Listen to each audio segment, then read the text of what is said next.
আসসালামু আলাইকুম।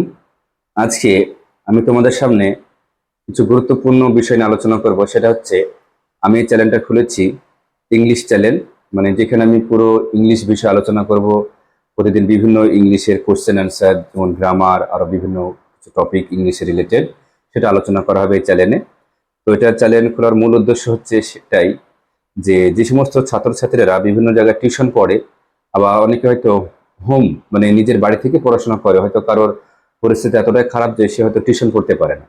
তো তাদের কথা ভেবে, বা যারা অনেকে শিকার ইচ্ছুক, হয়তো অনেক জায়গায় লজ্জায় বলতে পারে না, তো তারা যদি আজকাল অনলাইন যেহেতু একটা অনেক ব্রড প্ল্যাটফর্ম শেখার জন্য, সেখানে অনেক টিচার আছে, সেটা বলে কথা নয়।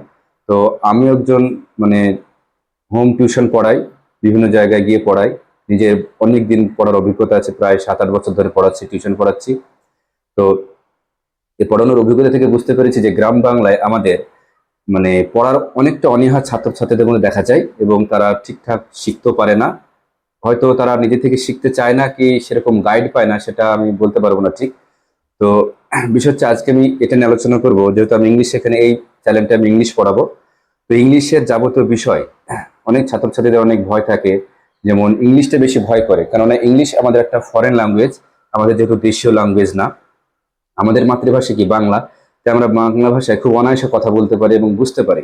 যদি কেউ কোনোদিন পড়াশোনা নাও করে থাকে, তাও সে বাংলা ভাষা বুঝতে পারবে, এবং সে অল্প একটু পড়াশোনা করে থাকলে লিখতে পারবে। দু চার কথা বললে লিখতে পারবে, একটা চিঠি হোক, একটা প্যারাগ্রাফ হোক। কিন্তু ইংলিশ এই সাবজেক্টের এই নামটা শুনে আমাদের অনেকের মধ্যে ভয় চলে আসে। কেন ভয় চলে আসে? যে যখন আমরা কোনো মাতৃভাষাকে, সেটাকে যখন ইংলিশে বলতে বলা হয়, তখন এটা ট্রান্সলেট করতে হয়। মানে যে জিনিসটা বাংলায় এটা, কিন্তু সেই জিনিসটা ইংলিশে অন্যরকম হয়ে যাবে, তার মিনিং আলাদা হবে। তার অ্যাসেন্ট, মানে কথা বলার যে ভঙ্গিমা, যে স্টাইল, সেটা বাংলা থেকে একটু অন্যরকম হয়। তারপরেও অনেকটা আমরা বাংলার মতো টান করে ইংলিশ বলি, যেহেতু আমাদের মাদার টাং যার যেরকম, সে অন্য ল্যাঙ্গুয়েজ যেরকমই বলুক, একটু হলো টান থাকবে বাংলার মতন। তো আমি এখানে বিভিন্ন বিষয় যেরকম আলোচনা করবো, তার মধ্যে গুরুত্বপূর্ণ হচ্ছে গ্রামার। এবার আমরা গ্রামার কেন শিখবো? গ্রামারের সাথে ইংলিশ শেখার কি সম্পর্ক? ইংলিশ একটা ভাষা। এর কোনো ভাষাকে শিখতে এবং জানতে, তার পুঙ্খানুপুঙ্খ বিষয়কে অ্যানালিসিস করতে আমাদেরকে গ্রামার অবশ্যই জানতে হবে। গ্রামার আমাদেরকে কি হেল্প করে?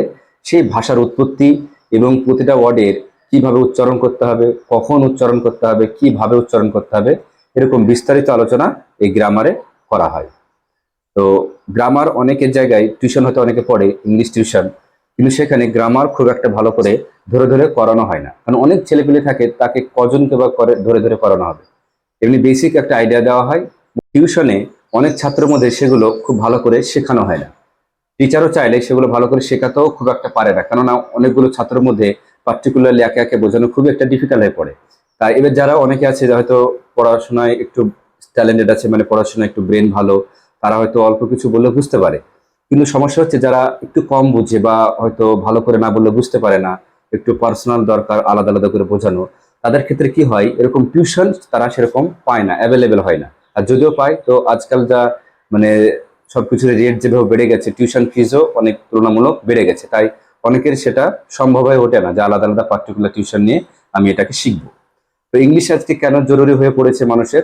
কেননা ইংলিশ প্রতি ক্ষেত্রে আমাদের দরকার হয়ে পড়ছে, কেননা অফিস আদালত, পুলিশ স্টেশন, বিভিন্ন ব্যাংক, বিভিন্ন অফিসিয়াল কাজের ক্ষেত্রে ইংলিশের বেশি প্রায়োরিটি দেওয়া হচ্ছে সরকারের তরফ থেকে। ইভেন আমরা যেহেতু পশ্চিম বাংলার মানুষ, তাই আমরা যদি আমাদেরকে যদি পশ্চিমবঙ্গের বাইরে কোথাও এক্সাম দিতে হয়, তাহলে সেক্ষেত্রে আমাদেরকে ইংলিশটাকে খুব ভালো করে জানতে হবে। আজকাল গভর্নমেন্ট এক্সামগুলো বেশিরভাগ ইংলিশে প্রায়োরিটি দিচ্ছে, যে বাংলার পাশাপাশি অন্য সাবজেক্টও শিখতে হবে। যেমন আমাদের রাষ্ট্রীয় ভাষা হিন্দি, তো একই রকম ইন্টারন্যাশনাল ভাষা হচ্ছে আমাদের ইংলিশ। তো সেখানে নিজের নিজের মাদার ল্যাঙ্গুয়েজ বাদ দিয়েও ইংলিশটাকে বেশি প্রায়োরিটি দেওয়া হচ্ছে, কারণ যাবতীয় অফিসিয়াল কাজ ইংলিশেই হয়। বেশি ইংলিশটাকে শিখতে গেলে আমাদেরকে কিছু কিছু পদক্ষেপ গ্রহণ করতে হবে শুরু থেকে। যারা ছাত্র জীবন আছে তাদের ক্ষেত্রে সুযোগটা বেশি অ্যাভেলেবেল, কেন যারা ছাত্র জীবন পার করে এসেছে তাদের ক্ষেত্রে হয়তো অতটা সুযোগ আর নাও হতে পারে। যারা হয়তো ইংলিশ সেরকম ভাবে পড়নি জীবনে, আর্টসের সাবজেক্ট খুব একটা ভালো করে গুরুত্ব দেওনি, যদিও ইংলিশ আর্টসের মধ্যে পড়ে, তবে ইংলিশ একটি যেহেতু আলাদা ল্যাঙ্গুয়েজ, ইংলিশ তোমাকে অন্যান্য সাবজেক্ট পড়তে অনেকে সহায়ক হয়ে ওঠে। কেননা কলেজ লাইফের পরে যারা সায়েন্স নিয়ে পড়বে, বা অন্যান্য মেকানিক্যাল ইঞ্জিনিয়ার, কিংবা অন্য কোনো মেডিকেল সায়েন্স, অনেক ফিল্ড আছে যেখানে ইংলিশটা খুব গ্রহণযোগ্য। তো আমরা যেহেতু মাধ্যমিক লেভেল পর্যন্ত আগে ইংলিশটা আমাদের খুব ভালো করে গ্রামার ট্রামার থাকে, কিন্তু উঁচু লেভেলে আর সেরকম আর থাকে না, যেহেতু তুমি স্ট্রিম তোমার পরিবর্তন হয়ে যাবে। যদি আর্টস নাও সেক্ষেত্রে ইংলিশ থাকবে, যদি সায়েন্স নাও সেক্ষেত্রে ইংলিশ থাকবে, কিন্তু ইংলিশটাকে খুব একটা গুরুত্ব দেয় না। তা আমাদেরকে মেন টার্গেট রাখতে হবে যে মাধ্যমিক পর্যন্ত আমরা ইংলিশটাকে খুব গুরুত্ব সহকারে শিখবো এবং আমরা এর A to Z জানার চেষ্টা করব। তো আমি এখানে মূলত গ্রামারের বিষয়ে অনেক আলোচনা করব। তো এখানে গ্রামারে যে পুঙ্খানুপুঙ্খ টেন্স থেকে শুরু করে গ্রামারের বেসিক ধারণা দেওয়া এবং স্পিকিং ইংলিশের কিছু ইজি মেথড শেখানো, আমি আমার মতো করে চেষ্টা করব শেখানোর। আশা করছি তোমাদের ভালো লাগবে। এবং এখানে যে প্রতিদিন যে ভোকাবুলারি বিল্ড আপ সেটাও করানো হবে, এবং আমি এখানে কিছু একটা বই ধরে ধরে সেটা করানো হবে, কারণ মার্কেটে দেখো অনেক বই আছে। পার্টিকুলার যে কোনো একটা বই তুমি ভালো রাইটারে নিয়ে সেটা প্র্যাকটিস করলেই যথেষ্ট। তারপরে ওটা শেষ করার পর তুমি আরো গ্রামার বই করতে পারো, তাতে কোনো অসুবিধা নেই। কেননা যে কোনো একটা বইকে পার্টিকুলার মানে মেন হাতিয়ার হিসেবে ধরে নিয়ে সেটাকে প্র্যাকটিস করার পর আরেকটা বই তোমাকে অবশ্যই প্র্যাকটিস করতে হবে। আরো অন্যান্য অনেক রাইটারের বই বাজারে অ্যাভেলেবেল আছে। তো আমার কাছে এই মুহূর্তে যে বইটা আছে, বইটা খুবই গুরুত্বপূর্ণ একটা বই। বইটা হচ্ছে এ treasure of truth for English learners, DP ভট্টাচার্যের বইটা। বইটা দেখো, বইটা খুব সুন্দর বই। এই বইটা আমি মানে দীর্ঘ প্রায় 7-8 বছর ধরে ছেলেমেয়েদের পড়াচ্ছি, নিজেও পড়ি। বইটা খুব সুন্দর বই। এই বইটা আমার অনেক হেল্পফুল হয়েছে, এবং এইটা থেকে তুমি চাইলে অনেক কিছু মানে যারা বেসিক ধারণা খুব কম আছে তারা এই বইটা থেকে শিখতে পারো। এই বইটা যেরকম যেমন প্রথমে তোমার যেটা শিখতে হয় আর কি, যে কোনটাকে কিভাবে উচ্চারণ করতে হয়, কোথায় এ, কোথায় বা কোথায় ABCD ভাওয়েল, এইগুলো জিনিসগুলো খুব সুন্দর করে দেওয়া আছে। এবং তারপরে যে বেসিক আমাদের জিনিসগুলো যেমন noun, pronoun, adjective, verb, adverb, preposition, conjunction, interjection, এই সমস্ত জিনিসগুলোকে কয়েকবার কয়েকবার রিপিট করা আছে। মানে প্রথমে জাস্ট শুধু নাম দেওয়া আছে, বাংলা দেওয়া আছে, তারপরে পরবর্তীতে আবার ডিটেলস হালকা পাতলা অ্যানালাইসিস করা আছে, তারপর ওটারই আবার পুঙ্খানুপুঙ্খ ডিটেল অ্যানালাইসিস করা আছে। মানে কয়েকবার একটা জিনিসকে বারবার বলা হয়েছে। কেন বলা হয়েছে? কারণ আমাদেরকে যে জিনিসগুলো বেসিক সেই জিনিসগুলোকে বেশি শিখতে হয়। তাই যে রাইটার ডিপি ভট্টাচার্য সেও চেষ্টা করেছে যাতে করে ছেলে মেয়েদের মধ্যে বেসিক জিনিসগুলোকে বারবার রিপিটেশন করানো হয়, এবং তারা জানে ভবিষ্যতে এই বেসিক জিনিসগুলোকে যাতে বেশি চর্চা করতে পারে। কারণ বেসিক আইডিয়া না থাকলে গ্রামারে তোমার বড় বড় ইংলিশ করতে তখন একটু অসুবিধা হবে।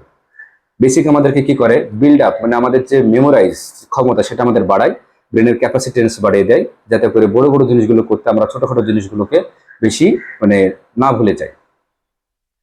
উঁচু ক্লাসে গ্রামার কি থাকে, উঁচু ক্লাসে এরকম টাইপের গ্রামার থাকে না, অনেক লজিক্যাল গ্রামার দেওয়া হয়, এবং সেখানে অনেক ছোট ছোট বিষয়গুলোকে নজর দেওয়া হয়।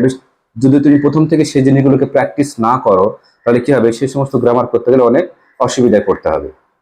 তো সবাইকে বলবো, যারা স্টুডেন্ট, যারা মাধ্যমিক লেভেলে পড়াশোনা করছো, ক্লাস 5 থেকে তোমরা চেষ্টা করবে এই সমস্ত গ্রামার বইটাকে পড়ার। এরকম অনেক বই আছে, শুধু এই বই বলে না। এটা তো এই বইটা কেন বলছি, কারণ এই বইটা হচ্ছে একদম 5 থেকে শুরু করলে বইটা সব থেকে বেটার হয়। কারণ এই বইটা অলরেডি দেওয়া আছে যে ক্লাস 5 এর সিলেবাসে কি কি শিখতে হবে, ক্লাস 6 এ কিভাবে শিখতে হবে, 5, 6, 7, 8, 9, 10 প্রত্যেক ক্লাসে মানে একদম ডিভাইড করে দেওয়া আছে যে তোমাকে 5-এ কি কি শিখতে হবে, 10-এ কিভাবে শিখতে হবে, 9-এ কিভাবে শিখতে হবে। এরকম ক্লাস ওয়াইজ দেওয়া আছে যাতে করে তোমাদের সুবিধা হয়। এরকম তো নয় তুমি ক্লাস 5-এ পড়ছো এবার তোমাকে ক্লাস 10-এর জিনিস দেওয়া হলো, তাহলে তুমি একটু বুঝতে অসুবিধা হবে। কারণ আমাদের বয়সের সাপেক্ষে ব্রেনের বুদ্ধি একটু ইনক্রিজ হতে থাকে, এবং বোঝার ক্ষমতা বয়সের সাথে সাথে বাড়তে থাকে। ছোট বয়সে বেশি তোমাকে চাপ দিলে তুমি অনেকটা বুঝতে পারবে না, তোমার মাথার উপর দিয়ে চলে যাবে জিনিসগুলো। তাই যে বয়সে যতটুকু দরকার সেই বয়সে ততটুকু শিখতে হবে। আমি যেরকম এই বইটা ক্লাস 5 থেকে করাই, যারা শিখতে ইচ্ছুক আমি আগে বোঝাই ছেলে মেয়েদেরকে, দেখো তোমাদের ইংলিশ কতটা গুরুত্বপূর্ণ, কেন ইংলিশ শিখতে হবে, বিভিন্ন রকম বিষয়গুলোকে বোঝানোর পর তাদেরকে এই গ্রামারটা করাই। গ্রামারটা যতটা সহজ ততটা সহজ নয় যতটা ভাবছো। অ্যাকচুয়ালি যদি কোনো গাইড যদি তুমি না পাও, প্রপার গাইড, তাহলে তুমি এটা বুঝতে পারবে না। তো তোমার আশেপাশে যারা টিউশন টিচার আছে তাদের সাথে কনসাল্ট করতে পারো, বইটা কেমন সেটা দেখাতে পারো। যদি তাদের ভালো লাগে অবশ্যই করাবে, এবং আমি এই অনলাইন চ্যানেলে এখানে অবশ্যই পরপর ধরে ধরে করানোর চেষ্টা করব। বেসিক বেসিক জিনিসগুলো এখানে আলোচনা করব। আশা করছি তোমাদের ভালো লাগবে। আর আমার এই চ্যানেলটাকে তোমরা অবশ্যই ফলো করবে, যাতে করে প্রতিদিন আমার এই ভিডিওটা তোমরা আপডেট পেতে থাকো। এবং আমি চেষ্টা করব আমার সর্বোচ্চ জ্ঞান দিয়ে তোমাদেরকে বোঝানোর চেষ্টা করা।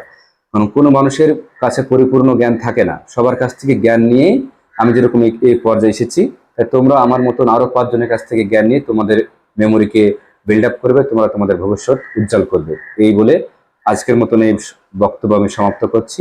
পরবর্তীতে আরো গ্রামারের নতুন নতুন ক্লাস নিয়ে তোমাদের সামনে হাজির হব।